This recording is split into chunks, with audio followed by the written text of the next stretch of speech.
मुख्यमंत्री पुष्कर सिंह धामी ने कैथल में की जनसभा। भाजपा प्रत्याशी नवीन जिंदल के पक्ष में जनता से वोट करने की अपील। कहा, नायब सैनी और जिंदल मिलकर करेंगे कैथल का विकास।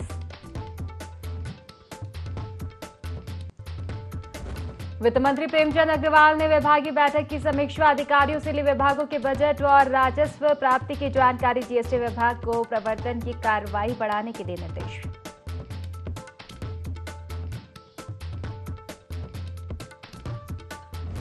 हेमकुंड साहिब यात्रा का पहला जत्था 22 मई को होगा रवाना। रील वीडियो ब्लॉग बनाने पर रहेगा प्रतिबंध। प्रतिदिन केवल 3500 यात्रियों को दर्शन करने की अनुमति।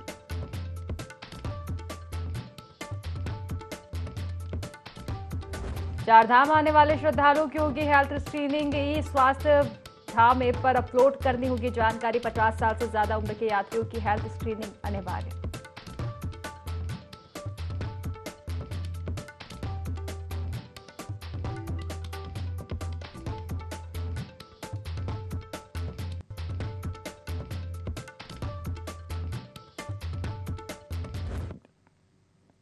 नमस्कार, देवभूमि लाइव देख रहे हैं आप और मैं हूं आपके साथ खुशी व्यास। चले रुक कर लेते हैं सीधा खास खबरों की ओर, जहां बीजेपी के स्टार प्रचारक और उत्तराखंड के मुख्यमंत्री पुष्कर सिंह धामी इन दिनों अन्य राज्यों में चुनावी प्रचार कर रहे हैं। ऐसे में सीएम धामी हरियाणा पहुंचे, जहां उन्होंने कैथल में चुनावी जनसभा को संबोधित किया। इस दौरान सीएम ने कुरुक्षेत्र से भाजपा प्रत्याशी नवीन जिंदल को वोट देने की अपील की और लोगों को बीजेपी सरकार की उपलब्धियां बताते हुए विपक्षियों पर जमकर निशाना भी साधा।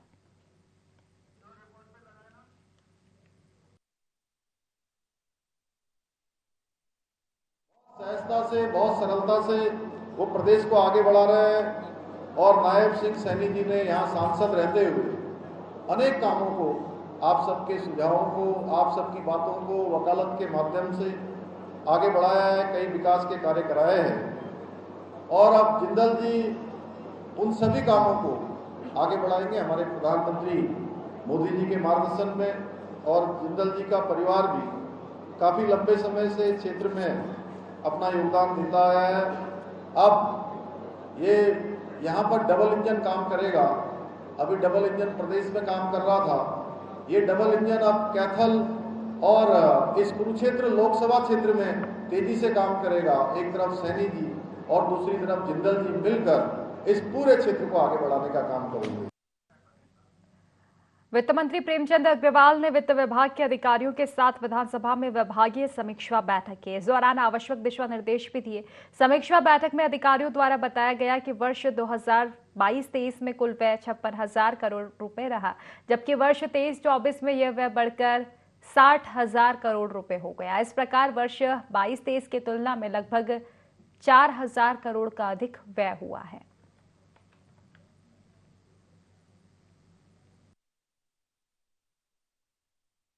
जानते हैं जिस प्रकार से हमारा वित्त विभाग, और मैंने कहा भी है कि किसी भी राज्य का वित्त विभाग पूरे प्रदेश की एक धुरी भी रहता है।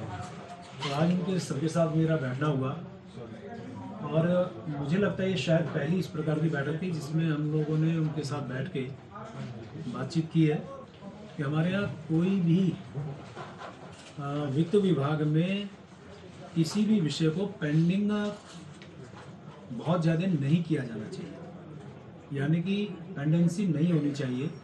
सिस्टम बनाना चाहिए, कोई फाइल आए उस पर आप तुरंत उस पर कार्रवाई करिए और तुरंत उसे जहाँ जिस स्तर तक जानी है उसको भेजना। चारधाम यात्रा में पहुंच रही बंपर भीड़ के चलते यात्रा के स्लॉट फुल हो चुके हैं। इसके बाद पर्यटन विभाग की ओर से हरिद्वार में रजिस्ट्रेशन काउंटर बंद कर दिए गए हैं। रजिस्ट्रेशन बंद होने से यहां रजिस्ट्रेशन काउंटरों पर सन्नाटा पसरा हुआ है। वहीं दूसरे राज्यों से पहुंच रहे श्रद्धालुओं को बड़ी परेशानी उठानी पड़ रही है। इसी को लेकर देखिए एक खास रिपोर्ट। दूसरे राज्यों से पहुंच रहे चारधाम यात्री हरिद्वार के ऋषिकुल मैदान में रजिस्ट्रेशन काउंटर पर पहुंच रहे हैं, तो उनकी उम्मीदों को बड़ा धक्का लग रहा है, क्योंकि चारों धामों में भीड़ बढ़ने और स्लॉट फुल हो जाने पर यहां रजिस्ट्रेशन बंद कर दिए गए हैं। ऐसे में दूर दराज से आए यात्रियों की समझ में नहीं आ रहा है कि अब वे जाए तो कहां जाए। कुछ यात्री पिछले 3 दिनों से रजिस्ट्रेशन की आस में भटक रहे हैं, तो कुछ होटल और धर्मशाला में रहकर इंतजार कर रहे हैं। वहीं कुछ श्रद्धालु बिना चारधाम यात्रा के ही वापस लौटने को मजबूर है। 15 को आए थे, 15 को ये लोग बोले भी 17 को आना। आज भी नहीं हो रहा है यहाँ पे रजिस्ट्रेशन, परेशानी हो रही है। लड़का है साथ में, यहीं होटल में ठहरे थे, अब आए हैं इधर। नहीं सर, अब तो नहीं, हम तो अब जाएंगे आज, अगर ना ये रजिस्ट्रेशन हुआ तो। परेशान हो गए, क्या पता इनका आगे भी ना खोले, ये 20 तारीख को कह रहे हैं ना। अब ये बोल रहे बंद हो गया, किसी 3 दिन के बंद हो गया। ये बोल रहे थे ये आज बुक करने तो जून और 8 पे जून 10 में आपकी स्लॉट मिल जाएगा बोल रहे हैं वो अभी लोग। हम बहुत दूर से आए हैं, ये 1 महीने में तो वेट करने नहीं करना होते। हम काम भी है, गांव के काम भी है। ये सरकार के कितनी जरूरी में अभी के हमको हेल्प करवे के। होटल भी बहुत कॉस्टली है, हमको ये टेंट में मिल रहे हैं। बहुत होटल के बात ये 1500 और 2000 पे बोल रहे हैं एक दिन के लिए। हमको बहुत परेशान हो गए हैं। हरिद्वार के ऋषिकुल मैदान में चारधाम यात्रा की ऑफलाइन रजिस्ट्रेशन के लिए 20 काउंटर लगाए गए हैं। फिलहाल पर्यटन विभाग की ओर से रजिस्ट्रेशन बंद कर दिए गए हैं। पहले 15 और 16 मई के लिए रजिस्ट्रेशन बंद किए गए थे, जबकि दूसरे आदेशों में 19 मई तक के लिए नए रजिस्ट्रेशन पर रोक लगा दी गई है। पर्यटन विभाग के अधिकारी और स्टाफ यहां लोगों को पंजीकरण न होने की जानकारी तो दे रहा है, लेकिन पंजीकरण न होने की स्थिति में यात्रियों के लिए प्रशासन की ओर से कोई व्यवस्था ही नहीं की गई। वर्तमान में स्लॉट 8 तारीख तक की स्लॉट 6 तारीख तक फुल है और आगे की मिल रही, इसलिए यात्रियों को परेशानी न हो, इसलिए जो है ये किया गया है।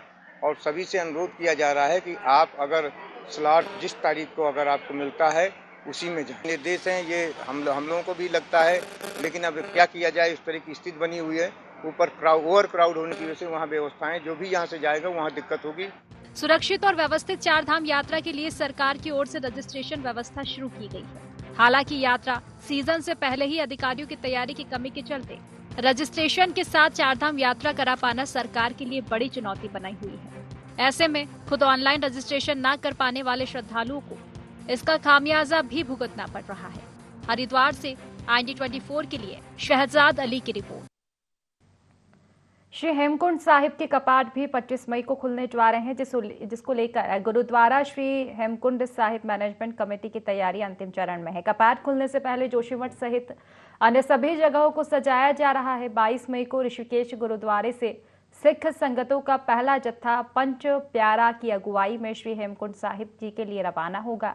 इस बार प्रदेश सरकार के आदेश के अनुसार शुरुआती दौर की यात्रा में 3500 श्रद्धालुओं को ही दर्शन की अनुमति दी जाएगी।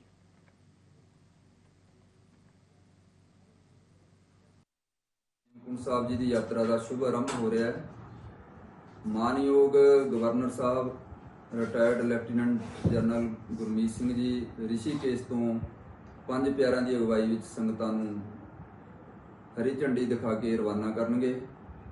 बोले सो निहाल दे जयकारियां दे विच संगतां उत्साहपूर्वक श्री हेमकुंड साहब की यात्रा का शुभ आरंभ करनगियां।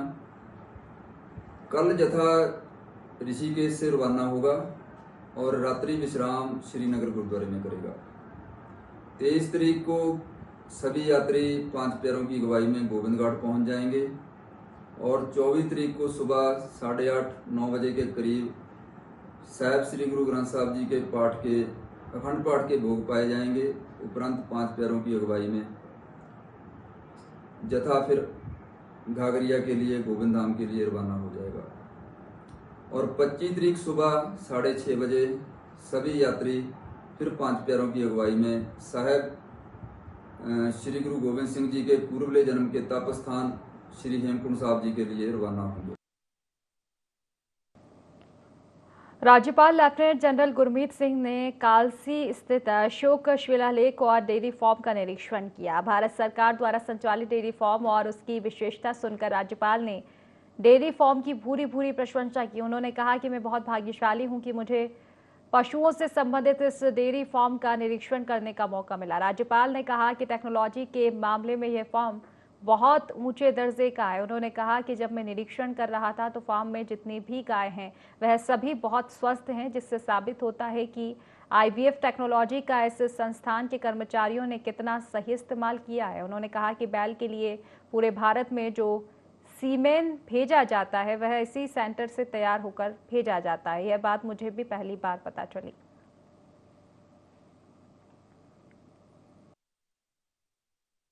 बहुत भाग्यशाली समझ रहा हूँ, बहुत सौभाग्य है कि आज मुझे एनिमल हस्बेंड्री फार्म जो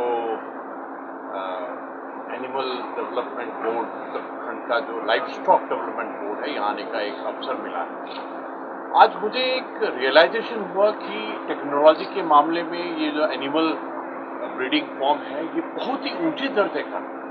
आज के दिन में ये ovum pickup, OPQ, IVF, genetic engineering, genome engineering के अंदर में बहुत बड़ा कार्य कर रहे हैं।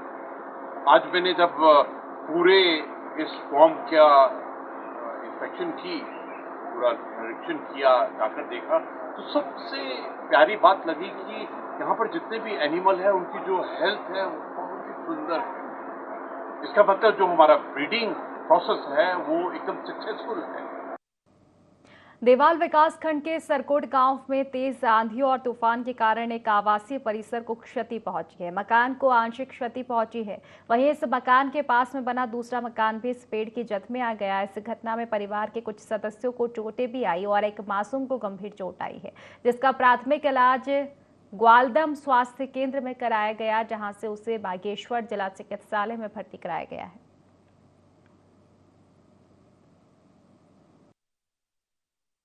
दो मकान क्षतिग्रस्त हो गए हैं और भैंस गाय जो है कि उनको भी चोट लगी हुई है और 4-5 बच्चों को चोट लगी है, जो कि एक अभी बागेश्वर में उसको गंभीर रूप से घायल बताया जा रहा है, जिसमें कि उसका जो है कि ऑपरेशन सर्जिकल चल रहा है। अभी प्रशासन रात को यहाँ पे प्रधान जी और पटवारी साहब आए थे और उन्होंने मौका करके चले गए थे। कोई भी आश्वासन नहीं दिया और आजकल करके घुमाते हुए लास्ट में ऐसा हादसा हुआ। कल यहाँ 4 बजे उमेश राम के घर पर पेड़ गिरने के कारण गाय भैंस और एक कविता नाम की लड़की है जो उस पर चोट आई है और जो और बच्चे हैं उन पर भी चोट आ रखी है। काफ़ी नुकसान होने के कारण मैं प्रशासन से ये निवेदन करती हूँ कि इनको ज़रा राहत मिलनी चाहिए। भाई उमेश राम ने मुझे रात को सूचना दी थी। मैंने उनको फौरी तौर पर ये कहा था कि पहले जिनको चोट लगी है उनको तत्काल प्राथमिकी वो करके उनको रेफर करके उनको जो उपचार होना है वो उपचार आप करवाइए। और आज मैं अभी आया हूँ, तहसीलदार साहब यहाँ पर आए हैं, रेंजर साहब आए हैं, सभी लोग यहाँ पर स्थानीय लोग, हमारे भारतीय जनता पार्टी परिवार के हमारे मंडल अध्यक्ष, तमाम लोग यहाँ पर पहुँचे हुए हैं। और जिस प्रकार का यहाँ पर इनको नुकसान हुआ तो निश्चित रूप से ये प्रधानमंत्री आवास के रूप में इनको मिला था। और ये मकान पूर्णतया तो नहीं है, लेकिन इसमें नुकसान इनको काफ़ी हुआ है। 3 बच्चों को चोट भी लगी है और मेरे स्तर से मैं इस प्रकरण को अपने स्तर से भी इसको देखूंगा। खबरों में आगे बढ़ेंगे, जहां चारधाम यात्रा में श्रद्धालुओं की मदद करने के लिए कांग्रेस पार्टी ने हाथ बढ़ाया है। कांग्रेस के प्रदेश महामंत्री नवीन जोशी का कहना है कि कांग्रेस पार्टी के कार्यकर्ता चारधाम यात्रा मार्ग पर जगह जगह भंडारा करने जा रहे हैं। यात्रियों को जलपान उपलब्ध कराने के साथ ही हर संभव मदद करेंगे। उन्होंने कहा कि जिस तरह से चारधाम यात्रा चल रही है, ऐसे में श्रद्धालुओं को भारी दिक्कतों का सामना करना पड़ रहा है। इसको देखते हुए कांग्रेस पार्टी ने भंडारा करने का फैसला किया है। वहीं भाजपा इसे कांग्रेस का नाटक बता रही है।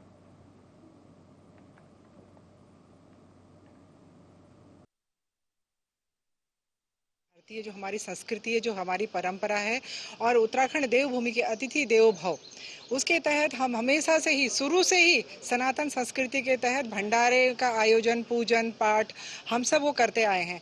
लेकिन अब कांग्रेस पार्टी भी उस ओर जा रही है, तो मुझे लगता है कि भगवान ने उनको शायद सद्बुद्धि दी है। और जिस प्रकार से कहने का, जिस प्रकार से वो आडंबर करती है, कहीं इनके जो मुखिया हैं कहीं जनेऊ धारण करने का ढोंग करते हैं, कहीं दूसरे तरीके से जो ढोंग करते हैं, उनको जनता अच्छी तरह से जानती है। और इन कहीं इस समय अगर कपाट खुले हैं, कपाट खुलने पर न कहीं इनके दूर दूर तक इनका कोई भी नेता नजर नहीं आया है। चारधाम यात्रा शुरू हो चुकी है। हिंदू धर्म के करोड़ों लोगों की आस्था का प्रतीक है चारधाम यात्रा। उसमें पूरे विश्व से लोग आते हैं। और लेकिन जो उनको समस्याओं का सामना आ रहा है, हमारे प्रदेश कांग्रेस के अध्यक्ष माननीय करण मेहरा जी ने हमारे जितने भी जिलाध्यक्ष हैं उनको निर्देशित किया है कि जितने भी यात्री आ रहे हैं उनको किसी भी प्रकार की समस्या का कोई सामना ना करना पड़े। अगर भोजन की व्यवस्था करनी है तो भोजन की व्यवस्था कराइए, रहने की व्यवस्था होगी, स्वास्थ्य की व्यवस्था होगी, सारी व्यवस्थाएं कांग्रेस के जो हमारे कार्यकर्ता खुद मैदान में उतर चुके हैं। जो सरकार की ओर से जो कमियां रह गई हैं और जो सरकार ने काम नहीं किए हैं, तो हमारे कांग्रेस के कार्यकर्ता जाएंगे, उसमें हमारे जिलाध्यक्ष हैं, हमारे ब्लॉक के अध्यक्ष हैं, जो हमारे पार्टी के सीनियर लीडर हैं, वो फील्ड में उतर के लोगों को भोजन भी कराएंगे और उनके रहने खाने की सारी व्यवस्था कांग्रेस की ओर से की गई है। तो इसके लिए हमारे कांग्रेस के सारे नेता तैयार हैं। निश्चित तौर से इसके एक अच्छा रिजल्ट भी आएगा और जो विश्व से जो लोग आ रहे हैं, एक मैसेज अच्छा जाएगा। ऐसे तो सरकार को पहले व्यवस्था इसमें करनी चाहिए थी, लेकिन सरकार ने जो व्यवस्था नहीं करी है, उसके लिए कांग्रेस मैदान में आई है। तो देखिए, प्रदेश कांग्रेस महामंत्री यात्रियों को चारधाम यात्रा में जो दिक्कतें आ रही है उसको लेकर उन्होंने बयान दिया है। यात्री को जलपान कराने के लिए हर संभव मदद अब की जाएगी।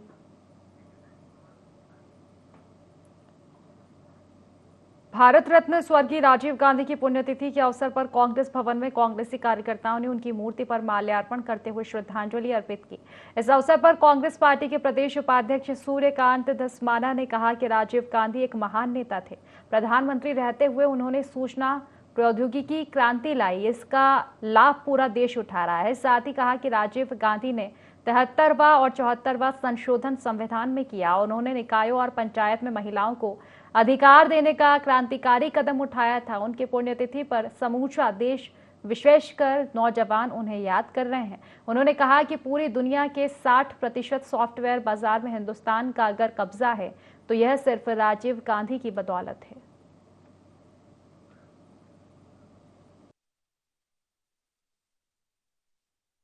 रत्न पूर्व प्रधानमंत्री स्वर्गीय राजीव गांधी जी की आज पुण्यतिथि है। वो महान नेता थे। उन्होंने अपने बहुत छोटे से कार्यकाल में, 5 वर्षों के कार्यकाल में, जिस प्रकार से सूचना प्रौद्योगिकी की क्रांति इस देश में करी, आज उसका लाभ पूरा देश और पूरी दुनिया उठा। और 74वां जो संशोधन संविधान में किया, पंचायतों में, निकायों में महिलाओं को अधिकार देने का, रिजर्वेशन देने का, एक बहुत क्रांतिकारी कदम उन्होंने उठाया। आज पूरा देश उनको याद कर रहा है, नौजवान विशेष तौर पे उनको याद कर रहे हैं। पूरी दुनिया के 60% सॉफ्टवेयर बाजार में हिंदुस्तान का अगर आज कब्जा है तो राजीव गांधी की दूरदर्शिता थी, उनका वो दृष्टि थी जिसको उन्होंने उस जमाने में, जब वो 21वीं सदी की बात कर रहे थे, लोग उनकी हंसी उड़ा रहे थे, मजाक उड़ा रहे थे। और आज उनका सपना साकार जब हो रहा है, हमारे बीच में वो नहीं है, लेकिन उनका बताया हुआ रास्ता हमारे साथ है, उनकी प्रेरणा हमारे साथ है। उनको हम उनकी पुण्यतिथि के अवसर पर शत-शत नमन करते हैं। हरिद्वार में सिडकुल स्थित केकेजे इंडस्ट्रीज फैक्ट्री में भीषण आग लगने से उसमें रखा सारा सामान जलकर राख हो गया।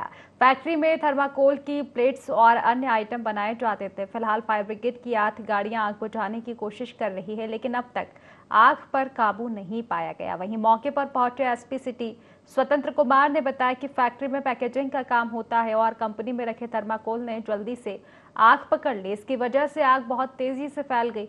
बता दें कि आग में किसी कर्मचारी के फंसे होने की खबर नहीं मिली है।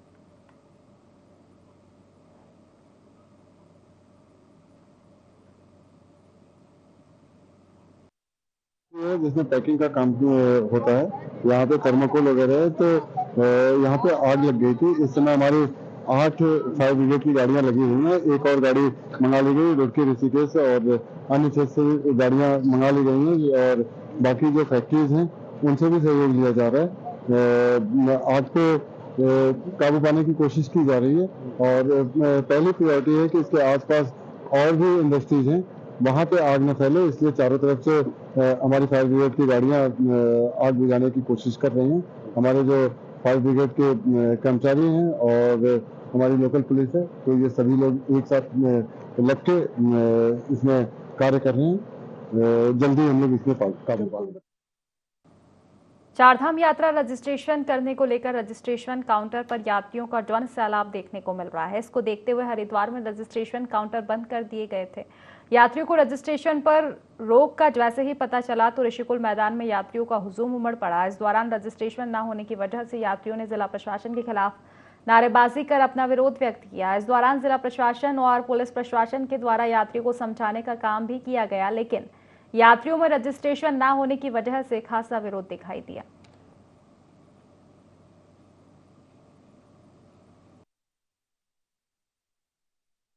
ऊपर हमारे जितने धाम हैं सब पे लगातार बढ़ते हुए उत्साह और भीड़ की वजह से निर्देश प्राप्त हुए थे कि यहाँ पे रजिस्ट्रेशन ना करा जाए। यात्रियों की सुरक्षा को देखते हुए उनको ये समझाया जा रहा था कि यहाँ से ऊपर ना भेजा जाए, ताकि ऊपर जाके जाम की स्थिति ना बने और ऊपर वो लोग परेशान ना हो। तो इसीलिए रजिस्ट्रेशन बंद रहे।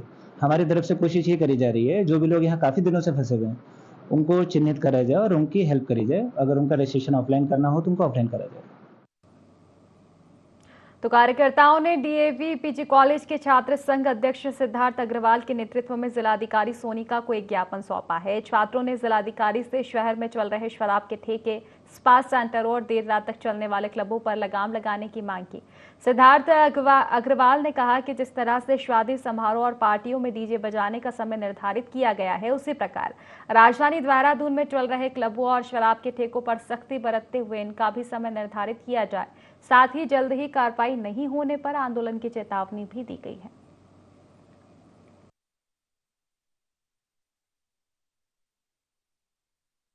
हमारी मुख्य मांगे ये थी कि शराब के ठेके, क्लब, बार, इनका जो है समय निर्धारित किया जाए बंद होने का, जो कि मतलब 11-12 बजे। हम चाहते हैं कि ये भी 10 बजे बंद किया जाए, क्योंकि जैसे कि आपको पता है कि जितने भी सामाजिक कार्यक्रम होते हैं, चाहे वो शादी हो या किसी भी तरह की पार्टी हो, वहाँ जो डीजे की मैक्सिमम टाइमिंग है वो 10 बजे है। इस तरह से मतलब कई तरह की मतलब घटनाएं, अप्रिय घटनाएं घटती है, तो इसमें हम चाहते हैं कि ये समय से अगर बंद किया जाए। उत्तराखंड सरकार के द्वारा लौह शिल्पियों को बढ़ावा देने के लिए लोहाघाट में ग्रोथ सेंटर की स्थापना की गई है, जिसका शुभारंभ तत्कालीन मुख्यमंत्री त्रिवेंद्र सिंह रावत के द्वारा किया गया था। ग्रोथ सेंटर में क्षेत्र के लौह शिल्पियों के द्वारा लोहे से बने उत्पादों को तैयार किया जाता है, जिनकी मांग दूर दूर तक है। 4 वर्ष इस ग्रोथ सेंटर को खुले हो गए हैं। ये काफी अच्छा हमारा ये ग्रोथ सेंटर चल रहा है, जिससे सभी लोगों की आर्थिकी मजबूत हो रही है। लेकिन जिला प्रशासन के द्वारा आज हमारे इस ग्रोथ सेंटर को चलते हुए नहीं देखा जा रहा है। आज हम लोग सभी लोग जो हैं, महिला और पुरुष सभी उद्यमी मिलकर हम लोग जिला अधिकारी जी के पास ज्ञापन देने गए थे, तो जिला अधिकारी जी जो है हमारी बातों को भी नहीं सुनना चाह रहे हैं। समस्या हम ये कहना चाहेंगे कि जैसे हमारे लोहे कोई काम भी हमारे लोहे का काम होना चाहिए, तो रेस्टोरेंट कुछ नहीं चाहिए हमें, हमारे काम का डिस्टर्ब होता है। डीएम ने तो हमारी सुनी नहीं कुछ। जब वहाँ गए तो डीएम बोलते हैं बोलो मत, आपका डिस्टर्ब नहीं करेंगे, आपका काम का हर्जा नहीं करेंगे, ये नहीं करेंगे। हमने कहा अगर वहाँ रेस्टोरेंट खुला जाएगा तो वहाँ तो 50 लोग आएंगे, हमारा डिस्टर्ब तो वैसे ही हो जाएगा। पूर्व भाजपा विधायक और रविदासाचार्य सुरेश्वर राठौड़ का अभिनेत्री उर्मिला सनावर के साथ कई वीडियो क्लिप वायरल हो रही है, जो इन दिनों चर्चा का विषय बने हुए हैं। इस पर पूर्व विधायक सुरेश राठौड़ ने सफाई दी। उन्होंने कहा कि कुछ लोग उनकी छवि खराब करने के लिए अनर्गल टिप्पणी कर रहे हैं। उर्मिला उनके संगठन की प्रवक्ता है, साथ ही उनकी आने वाली एक फिल्म में अभिनेत्री है, जिसके वीडियो सोशल मीडिया पर डले हुए हैं। वहीं अभिनेत्री उर्मिला सनावर ने बताया कि यह उनकी आने वाली फिल्म भाभी जी विधायक हैं के सीन है, जो एक पॉलिटिक्स पर बेस्ट स्टोरी पर बनी हुई है।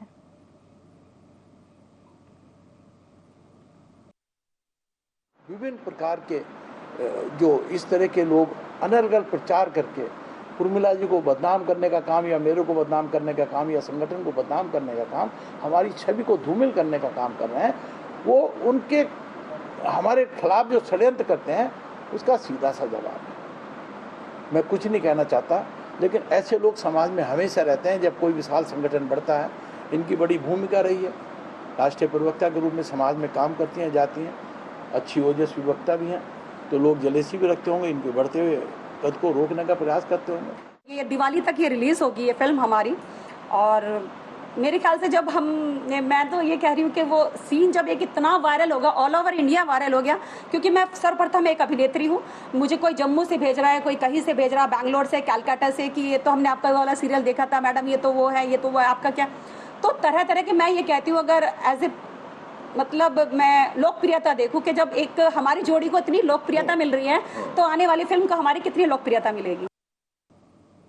कांग्रेसी कार्यकर्ता बस्तियों को उजाड़े जाने के विरोध में गुरुवार को नगर निगम कूच करने जा रहे हैं। नगर निगम घेराव को लेकर कांग्रेस प्रदेश मुख्यालय में बैठक करके रणनीति तैयार की गई है। इस बैठक में कांग्रेस के प्रदेश उपाध्यक्ष सूर्यकांत धस्माना, महानगर अध्यक्ष जसविंदर गोगी समेत पूर्व पार्षद और कांग्रेसी कार्यकर्ता मौजूद रहे।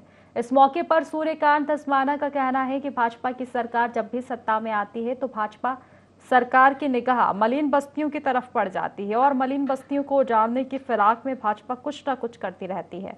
उन्होंने कहा कि बस्तियों को तोड़ने के लिए निशान लगा दिए गए हैं और बस्ती वासियों में दहशत का माहौल है। इसके विरोध में कांग्रेस पार्टी ने बुधवार को नगर निगम कूच किए जाने का निर्णय भी लिया है। कांग्रेस का कहना है कि अगर सरकार कल नहीं चेती तो फिर आने वाले समय में मुख्यमंत्री आवास कूच करने से पीछे नहीं हटा जाएगा।